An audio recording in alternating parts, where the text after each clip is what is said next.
Meshtabi Season 4. Konkai no Meshtabi wa Gachi de Mata Tabathai Hokkaido Surway Cafe 12 des. それでは早速、Let's get it started. 1. Shim Cup Tenbo Cafe. シムカップ朝5時、すでに地上は雲海状態。10年ぶりの雲海テラスに胸は高鳴りますが、目は覚めません。眠い目をこすりながらゴンドラ乗り場へと、朝パカッ早くからとてつもない状態に一気に目が覚めた。朝早くからすんごい状態でございますね。10年前に来た時よりもさらに拍車がかかっております。雲海の発生しやすい5月から10月の早朝にのみ営業し、期間中に雲海が発生する確率は約 40% というこの雲海テラス。前回は完璧な雲海にうっとりだったのですが、今回はどうでしょうか。前回来た時は動画なんか撮ってない頃でしたからね。雲海ゴンドラに乗ること約13分。高所恐怖症のメシタビーズには長い13分でありました。はい、ゴンドラ降りたらこの景色。やや散り気味の雲海ではございますが、自然相手なんでしょうがないわね。なかなかの雲海に出会うことができました。以前はなかったフォトスポットたち、クラウドバーナルプールの監視員みたいな椅子。これいいよね。星野さんっぽいやり口だ。これは静かに登らないと高さより揺れが怖いです。そして崖に飛び出たクラウドウォーク。これはちょっと違う国のやり口でしょうかね。あまり好みではありませんが、とかなんとか言っちゃって怖いだけでしょ。なかなかスリリングではありますが、遠くの山々を眺めながら進めばもう満タイ。チキンバッポはどちらも体験せず、もったいな。怖ーここここここ。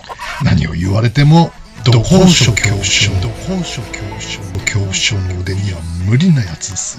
っていうか何も飲み食いしてねえし。あ、この前。 2. Furano Burger. フラノといえばラベンダー。北の国からとフラノバーガーっしょ。はい、このハンバーガーは佐世保バーガーと肩を並べるくらい有名でもないみたいですね。あらま。だけれどもすごい人気なんです。外国人が多いかな、フラノ BA はやっぱ。ボリューム抜群。野菜はシャキシャキ、肉も分厚くて美味しい。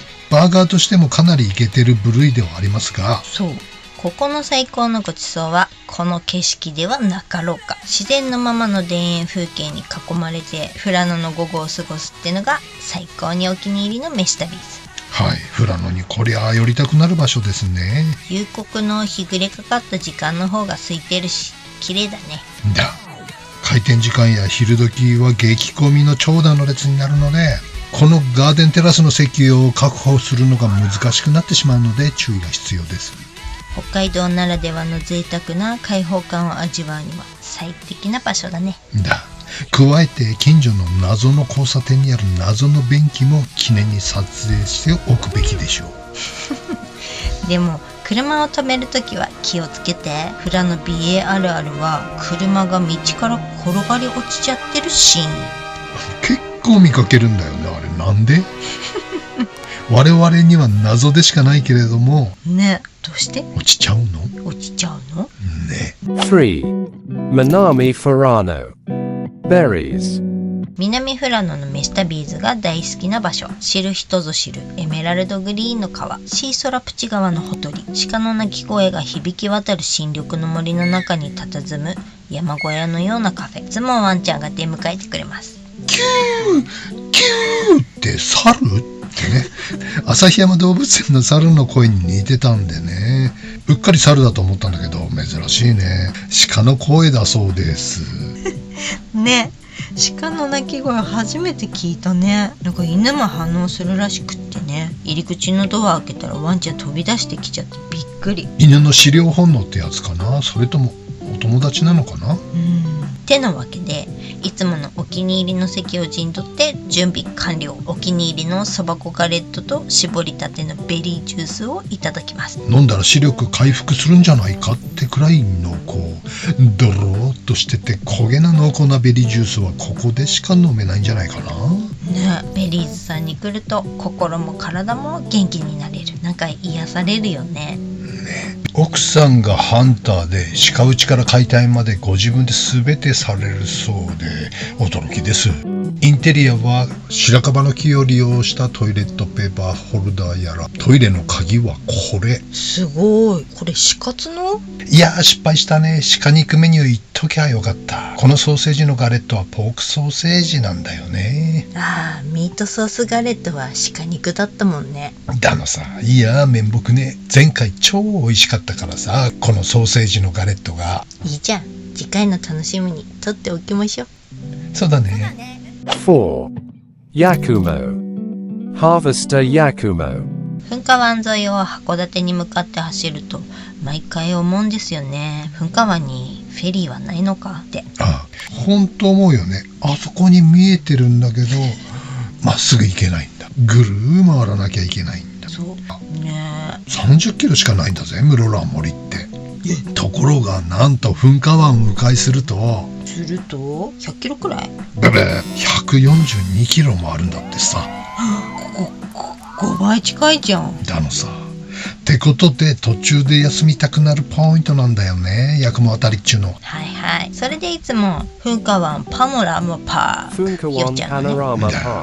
噴火湾パノラマパークにあるここハーベスター八雲は新しい食の創造をテーマとして昭和63年に創業。創業者はケンタッキーフライドチキンこと日本ケンタッキーフライドチキンの創立メンバーでもあり、直営第1号店の店長を務め、後に社長まで上り詰めたカーネル・サンダース？違う、小河原武さんというハーバード出身のエリートで、ハーバード。八雲町で日本の農業文化の再生とカーネル・サンダースがアメリカケンタッキー州で作り上げた農場の再現を目指して作られたんだそう。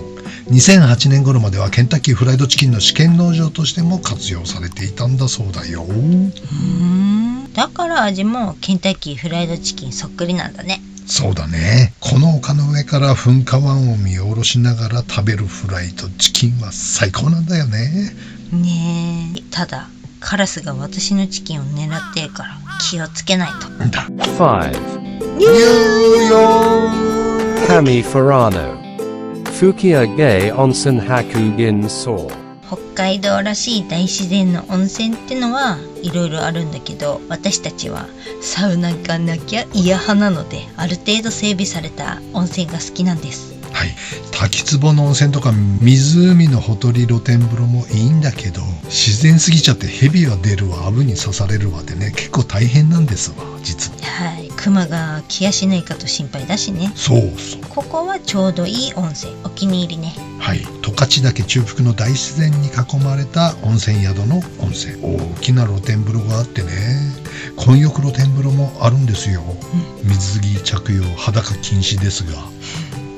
子供たちは大はしゃぎだよね。だ、ちょっと自然すぎててクマが来やしないかとマジ心配なんだけど、知ってた？駐車場から男湯の露天風呂丸見えなんだよね。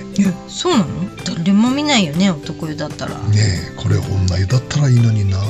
出た変態。そうなんです。はい、Yes I am。 Yes, I am. キャンプ場も併設されてて、中高年ライダーがいっぱいだったね。皆さん自分時間をしっかり楽しんでおられるようでいいですね。ヒバの浴槽と岩風呂の内風呂は結構厚めのお湯がかけ流し、サウナは12人サイズとちょいと狭めだけれども、セルフロウリュのバケツが用意されてるのがいいですね。水風呂は14度から15度くらいかな。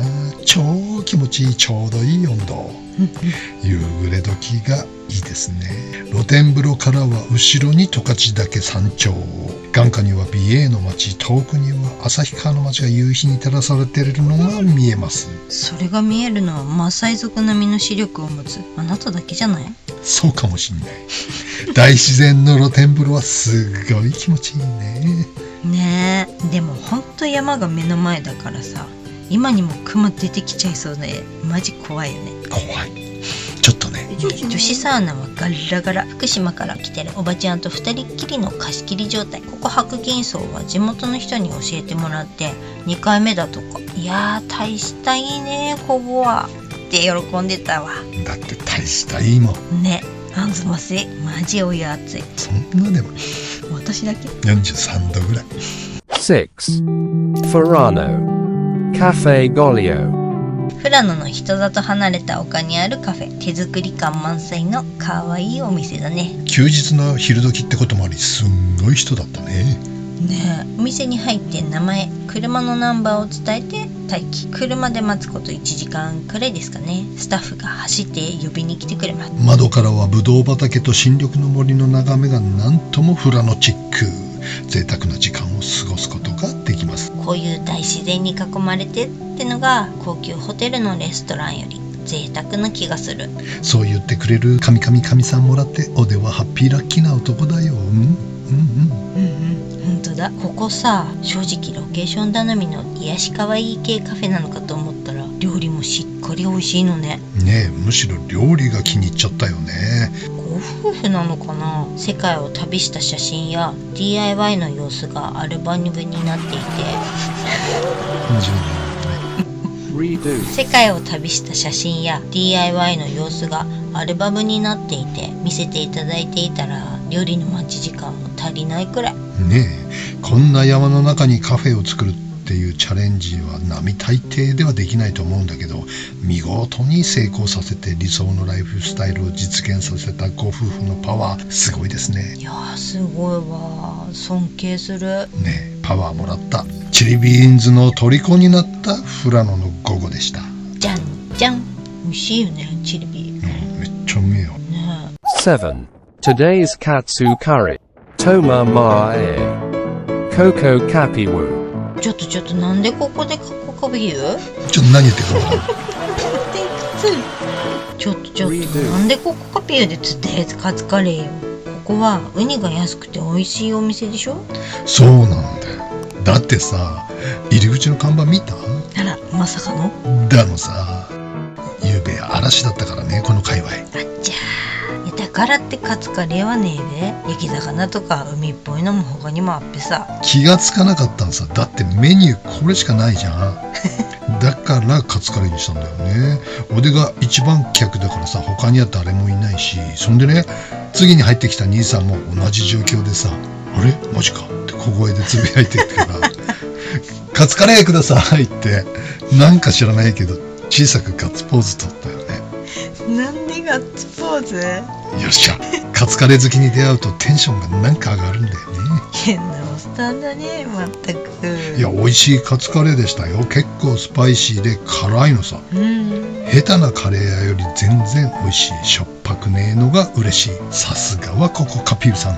こちらはご主人が漁師さんで取れたてのウニがいただけるってんで大人気のお店なんだよね。試験の時は漁ができないからウニがないので当然ウニなし、加工品を置いてないっていうのがまた素晴らしいよね。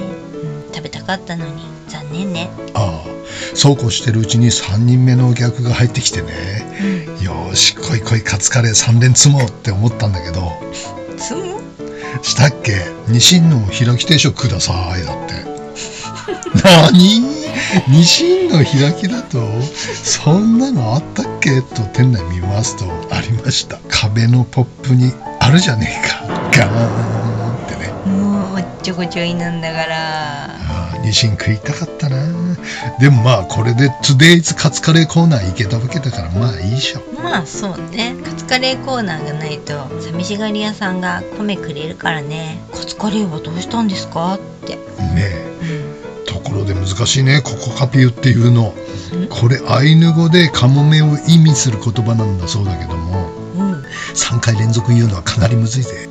ココカピュココカピュココカピュ。おすごい。いいえ、ココカピココパギココパギ。1回目から言えてねえじゃん。8. Naganuma. Shandy Nevis Cafe.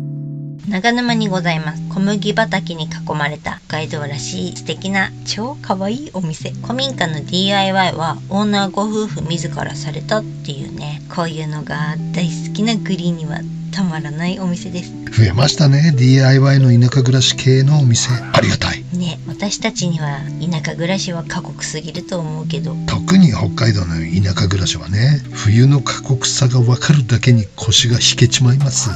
そうね、冬はやっぱりなんかしたいのよね。そうだよ。雪かきはもうコリゴリさ。わかる。そしてまたこちらのご主人の本格的なインドカレーがべらぼうに美味しい。おお、べらぼうに美味しいはすごいね。なかなかないからね、べらぼう系は。インドまでスパイスの勉強に行っちゃうっていうご主人の素晴らしい行動力のなせる技ね。おお、インドまで。はい。ところで博士、シャンディニーバスカフェってどういう意味ですか？博士ではなくて半角生なんだけども、シャンディニーバスカフェっていうのは平和と安らぎの場所って意味なんだってさ。あら、いいわね。平和と安らぎの場所。札幌からも小1時間ぐらいだからちょうどいいドライブランチだね、ここは。私たちの平和と安らぎの場所も探さなきゃ。平和と安らぎの場所と美味しいものを探し続ける飯旅だね。9. Obihiro Mugi Otto。 帯広で一番近所に欲しい店っていうか、日本で一番近所に欲しい店ランキングトップ3だね。パンも美味しいけど、このガーデンテラスがお気に入りなんだよね。はい、これぞ北海道っていうね。こういうのが好きだよね、飯旅ーズ。リスが走ってたり、鹿が飛び出してきたりね。そう、北キツネが寝てたりね。都会の腕利きシェフの店もいいけど、こっち派かな。ねえ、このロケーションがやばいいんだけど、パンもまたうまい。麦音っていうぐらいだから音にこだわりがあるのよね、きっと。音がするパンに感動したのがここの虜になったきっかけ。何気なく手に取ったコロッケパンを一噛みした時の音ね、コロッケが好きだからさ、いっつも食べてるけど、あんなにサクッ言うと後にも先にも麦音さんのコロッケパンのコロッケだけだよね。え、本当に美味しかった。で、今でも美味しいけどね。ねえ、最近は音が鳴らなくなっちゃったんだけどもね、普通に美味しい。でも噛むごとにサクって言ってた時代はとてつもなくべらぼうに美味しかったね。え、すごかった。80円で提供されてるドリンクも嬉しポイント。朝6時55分からやってくれてるのも嬉しポイント。帯広来て寄らないことはないお店だね。6時55分6時55分。 10. Niseko Takahashi Bokujo。 北海道もろ出しのこちらニセコは羊蹄山をドドーンと望む草原がなんともフォトジェニックなこと。素晴らしい眺めですわね。そりゃ牧草ロールにまたがってワンショット行きたくなりますわね。はい、ニセコにすんげー好きなジェラート屋さんがあるから、そっちでジェラート。ここはアイスだね。牧草ロールのまたがりショットはここか富良野の6号にある北の国からの撮影に使われたゴロの石の家のところぐらいにしかないからね。ところで博士、なんだいグリーン。ジェラートとアイスクリームの違いって何？ジェラートっていうのはイタリア語で凍ったお菓子という意味で、これはね法令で定められており、法令？そんな大げさなことなのかい？ジェラートとアイスの違いって。自分の言葉に驚く？普通。アイスクリームは乳脂肪分が 8% 以上あるのに対し、ジェラートは乳脂肪分4から 8% なのだそう。乳脂肪分が少ないジェラートはしつこくなく軽い美味しさが特徴で、乳脂肪分が低いということはその分カロリーも控えめでヘルシーだから人気なんだそうですよ。なるほどね。だから私たちはジェラートを好むんだ。そうだね。さっぱりしとる。できるだけ加糖してないものがいいね。ってことで、ここんちのは乳脂肪分が高いからジェラートとは歌えないのね、きっと。見た目はまるっきしジェラートだけど。そういうことだと思います。鎌倉で食べたジェラートすごかったね。はいはい、イタリア人が手作りしてるやつね。ビビったよね、あのジェラート。ジェラートで2400円って一生に一度の贅沢だね。でもまた食べたいな。食べたい。すんごいねっとりした。すんごいねっとりした。スケベーな味した。ではね。11. Onama Table de Rivage。飯旅視聴者の方にはおなじみ、こすりまくりスティのお店ですが、とっても素敵なので、爽やカフェで外すわけには参りませんのでね。またまたご紹介でございます。ここは函館から車で40分ぐらいのところにある大沼の飯旅ーズレパートリーでもトップクラスにお気に入りのお店なんです。北海道らしい壮大な景色を湖上から眺めながらの贅沢ランチを楽しむことができます。水面をスーッと進む湖上テラス。この食事は非日常の塊。特に都会から北海道を訪れる方におすすめしたいレストランですね。はい、かっちょいいクルーザーでのランチクルーズとは全く違う優雅さを体験できます。最高のごちそうは自然に包まれての時間ですのでね、もちろん天候によって左右されますが、晴れの日は駒ヶ岳が綺麗に見えるんだよね。とびきりの思い出ね。北海道のドライブはサンダルを屋根に干したまま忘れて走らないように気をつけてくださいね。いや、そんなことすんのあなただけ。が12. Yomitang Song Banta Cafe 沖縄は読谷村の海岸線沿いにございます。なんじゃこりゃー系のすごい施設、星野リゾートさんが、どうもこんにちは。星野リゾートさんが手掛けた自然の地形をそのままに作られたバンタカフェってなんで北海道爽やカフェに沖縄が出てくるかね。いや、北海道の爽やかな店を思い出してたらさ、どうしてもここも紹介したくなっちゃってね。まあそうね、確かに爽やかさで言ったら飯旅市場中華本中華カフェでは一番かもね。だろう。こういう星野リゾートさんの自然を壊さず的なやり方すんごい好きなんですよね。琵琶湖テラスは行きそびれてまだ行ってないんだけども、奥入瀬もトマムの雲海もさ、必要以上にいじらないっていうかさ、今回のトマムはちょっといじりすぎかなって思ったけどね。あれ C 国が買ったからでしょ。多分ね、わからんけど星野藩はああはしないと思うね。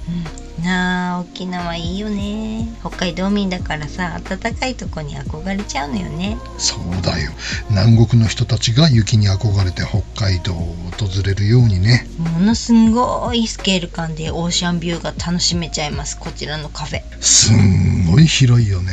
カフェ言うてもプライベートビーチって感じでさ、すんごいスケール感ね。少し高さのある崖の上からはどこまでも広がる水平線を一望できるし、崖の下に降りれば白い砂浜。もう最高すぎて帰りたくないってなっちゃいます。次はいつ沖縄行けるかなね。陸続きだったらすぐ行けるけどね、フェリーが高いからね、沖縄行きは。そんな高いの20万ぐらいするんじゃないかな、片道。